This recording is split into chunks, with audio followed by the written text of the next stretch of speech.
Next is अमोइबा। जो अमोइबा होता है वो कौन सी डिजीज कॉज करता है, तो उस डिजीज का नाम है amoebiasis. Amoebiasis disease is caused by amoeba. It is an intestinal infection. ये हमारे इंटेस्टाइन का एक इन्फेक्शन होता है कॉज्ड बाय एंटमीबा हिस्टोलिटिका, जो कि एंटमीबा हिस्टोलिटिका से होता है। इसका इसको हम ई हिस्टोलिटिका भी कह सकते हैं। अगर पूछा जाए कि जो अमीबियासिस है वो किस पैरासाइट की वजह से होता है, किस प्रोटोजोआ की वजह से होता है, तो उसका नाम है ई हिस्टोलिटिका। ट्रांसमिशन, अगर इसकी ट्रांसमिशन की बात करें तो ये स्प्रेड होता है through human faeces and by eating contaminated food and drinking contaminated water. तो ह्यूमन फीसेस है उससे फैलता है ये, और अगर हम कंटामिनेटेड फूड को खाते हैं या फिर कंटामिनेटेड वाटर को पीते हैं तो उससे हमें ये बीमारी हो सकती है। नोट नोट करने की बात क्या है कि जो एंटमीबा कोलाई है, ई कोलाई, वो एक नॉन पैथोजेनिक अमीबा है। ठीक है, जो ई कोलाई बैक्टीरिया है वो पाया जाता है हमारे इंटेस्टाइन के अंदर, लार्ज इंटेस्टाइन के अंदर ये रहता है।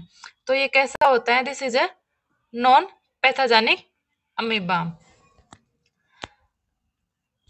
अगर इनके डिफरेंस की बात करें कि ई कोलाई और जो एस्टोलिटिका है उसमें क्या डिफरेंस है, तो इसमें मेनली डिफरेंस होता है कि जो ई कोलाई होता है उसमें मोर देन 4 न्यूक्लियस होते हैं। अगर उसके न्यूक्लियस में उसके अंदर, उसकी सेल्स के अंदर 4 से ज्यादा न्यूक्लियस अगर होते हैं तो उसके बोलते हैं ई कोलाई। ठीक है, अगर 4 से कम होते हैं न्यूक्लियस तो उसको बोलते हैं E histolytica. Next is flagellates. Flagellates है, इसमें हम मेनली 3 टाइप्स पढ़ेंगे। First is giardia lamblia. अगर इसकी डिजीज की बात करें तो ये डिजीज कॉज करता है गियार्डियासिस। अगर इसके कॉज की बात करें कि किस वजह से ये होता है, तो ये होता है by contaminated food and water. It infect our small intestine. Contaminated food और वाटर अगर हम लेते हैं तो इससे हमारी जो स्मॉल इंटेस्टाइन है उसको इफेक्ट पड़ता है और हमें ये डिजीज हो जाती है गियार्डियासिस। अगर इसके जो ये स्पीसीज है ये हमारे स्मॉल इंटेस्टाइन में जाने के बाद बाइनरी फिजन करती है, यानी कि रिप्रोडक्शन जो करती है वो करती है थ्रू बाइनरी फिजन। और सिम्टम्स डायरिया, यानी कि में वोमिटिंग आएगी और लूज मोशंस हो जाएंगे, तो इसका सिम्टम्स है। नेक्स्ट नेक्स्ट जो टाइप है किसकी, फ्लैजलेट्स की, वो है ट्रिको ट्रिकोमोनास वेजेनल्स। जो ट्रिकोमोनास वेजेनल्स है उसकी डिजीज का नाम है ट्रिकोमोनियासिस।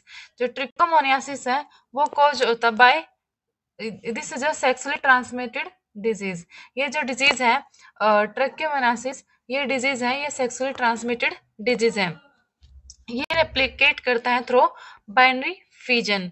और ये रिसाइड यानी कि स्टोर कहाँ पे रहता है, ये कहाँ पे रहता है, ये रहता है जो फीमेल जेनिटल ट्रैक के अंदर and male urethra and prostate gland के अंदर ये पाया जाता है। फीमेल के अंदर मिलेगा जेनिटल ट्रैक में, और मेल के अंदर रिसाइड्स करेगा ये यूरेथ्रा एंड प्रोस्टेट ग्लैंड्स के अंदर। नेक्स्ट जो टाइप है फ्लैजलेट्स की वो है लेसमेनिया। अब जो डिजीज कोज करता है जो लेसमेनिया स्पीसीज, वो डिजीज है लेसमेनियासिस। इसमें क्या होता है, जो अगर इसके कोज की बात करें कि कौन इसको फैलाता है, किस कारण से ये होता है, तो ये होता है via sand fly.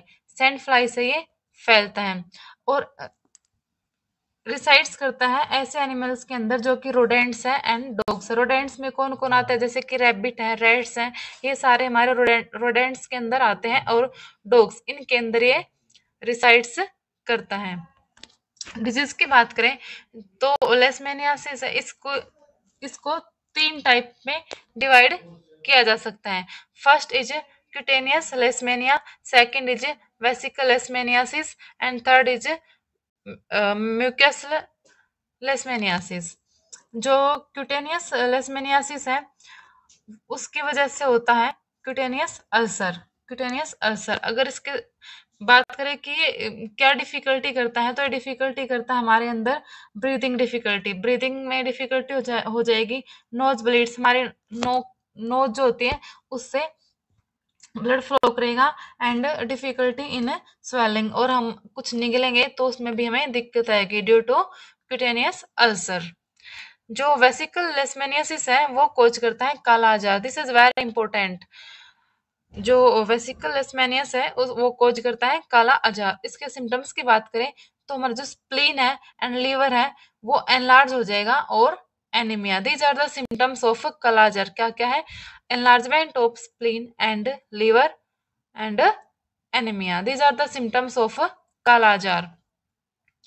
Next is mucosal leishmaniasis. जो म्यूसिकल लेशमेनियासिस है वो इफेक्ट करता है हमारे म्यूकस मेम्ब्रेन को।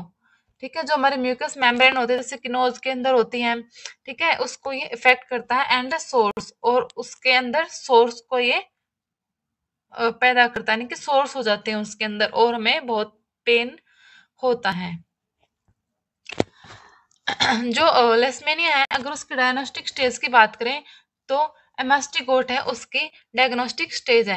लास्ट में मैंने एक टेबल बनाई हुई है जिसमें कि जितने भी हमने डिजीज पढ़ी हैं उनके इन्फेक्टिव एंड जो डायग्नोस्टिक स्टेज है उनके बारे में हमें बताया गया है। अब जो हमारा नेक्स्ट टाइप है जो प्रोटोजोआ का, वो है स्पोरोजोआ। स्पोरोजोआ है, ये रिप्रोड्यूस कर सकता है sexually and asexually through spores. Spores के थ्रू ये सेक्सुअली भी रिप्रोड्यूस कर सकता है एंड एसेक्सुअली भी रिप्रोड्यूस कर सकता है। डिजीज की बात करें तो स्पोरोजोआ है उसके कारण होती है malaria. Malaria is caused by Sporozoa Plasmodium. Plasmodium के कारण होती है हमें मलेरिया डिजीज। इन्फेक्टिव स्टेज है जो इसकी, उसको बोलते हैं स्पोरोजाइट्स। स्पोरोजाइट्स इसकी इन्फेक्टिव स्टेज है। वेक्टर की बात करें तो फीमेल एनाफ्लीज मॉस्किटो है वो इसका वेक्टर है, यानी कि जो फीमेल एनाफ्लीज मॉस्किटो है वो स्पोरोजोआ प्लाज्मोडियम को होस्ट के अंदर कैरी करने का काम करता है। There are 4 species of plasmodium that cause malaria.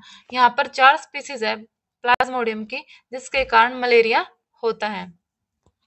First is P विवान यानी कि प्लाज्मोडियम विवान, second is plasmodium malariae, third is plasmodium ovale, and fourth is plasmodium falciparum. These are the 4 types of plasmodium that causes malaria. तो यहाँ पर वो table है जो मैं बता रही थी कि यहाँ पर दिए गए हैं प्रोटोजोआ के इन्फेक्टिव स्टेज एंड उसकी डायग्नोस्टिक स्टेज। तो ये वो टेबल है। प्रोटोजोआ, अगर हम बात करें ई हिस्टोलिटिका, इसकी इन्फेक्टिव स्टेज है वो होती है सिस्ट, और इसकी जो डायग्नोस्टिक स्टेज है वो होती है सिस्ट और ट्रोफोजोइट। एल की जगह यहाँ पे आएगा जेड। ठीक है, तो इसकी जो डायग्नोस्टिक स्टेज है वो होती है सिस्ट और ट्रोफोजोइट। अगर हम बात करें सिस्ट और ट्रोफोजोइट में क्या डिफरेंस है, क्या ये स्टेज होती है, तो जो भी हमारे पैरासाइट्स होते हैं वो अपने लाइफ साइकिल के अंदर कुछ ना कुछ स्टेजेस से गुजरते हैं। तो उन्हीं में से जो स्टेजेस होती हैं, एक तो होती है इन्फेक्टिव स्टेज और एक होती है डायग्नोस्टिक स्टेज। तो जब वो सिस्ट स्टेज में के अंदर होते हैं वो बैक्टीरिया जो पैरासाइट्स हैं, वो जब सिस्ट स्टेज के अंदर होते हैं तो वो डोरमेंट स्टेज होती हैं। जो सिस्ट स्टेज जो है वो एक डोरमेंट स्टेज होती हैं, और ये सरवाइव कर पाती है कितनी भी हार्श एनवायरनमेंट क्यों ना हो, तो वो सरवाइव कर पाएगी। तो उस स्टेज को बोलते हैं सिस्ट स्टेज।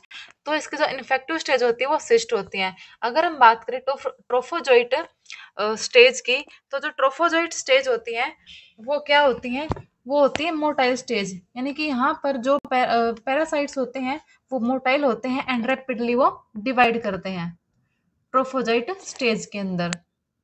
ठीक है, तो जो हमारा ए हिस्टोलिका है उसकी अगर हम इन्फेक्टिव स्टेज की बात करें तो वो सिस्ट है, और डायग्नोस्टिक स्टेज की बात करें तो ट्रोफोजोइट और सिस्ट दोनों ही हो सकते हैं। गार्डिया लैम्ब्लिया, इसकी भी इन्फेक्टिव स्टेज है वो सिस्ट है, और जो इसकी डायग्नोस्टिक स्टेज है वो इसकी भी ट्रोफोजाइट और सिस्ट ही है। ट्राइकोमोनास की बात करते हैं तो इसका इन्फेक्टिव स्टेज है वो होता है हमारा trophozoite. Trophozoite is the infective stage of trichomonas. और ट्रोफोजोइट ही इसका डायग्नोस्टिक स्टेज भी है।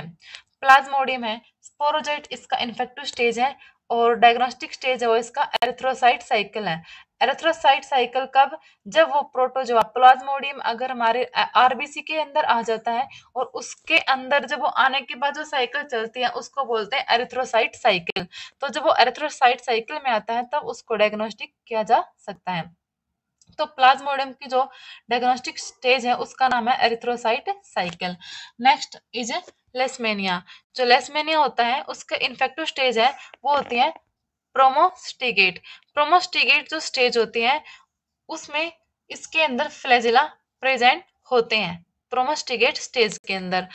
और जब ये अपनी डायग्नोस्टिक स्टेज के अंदर आता है, एमेस्टिगेट स्टेज के अंदर जब ये आता है तो उसके दौरान इसके जो फ्लैजिला है उनका लॉस हो जाता है, यानी कि ये उनको छोड़ देता है। तो ये होती है उसकी डायग्नोस्टिक स्टेजेस का की नाम है एमएसटी गोट। ठीक है फ्रेंड्स, आज के लिए इतना ही। कल फिर एक मिलते हैं एक नए टॉपिक के साथ, तब तक के लिए बाय।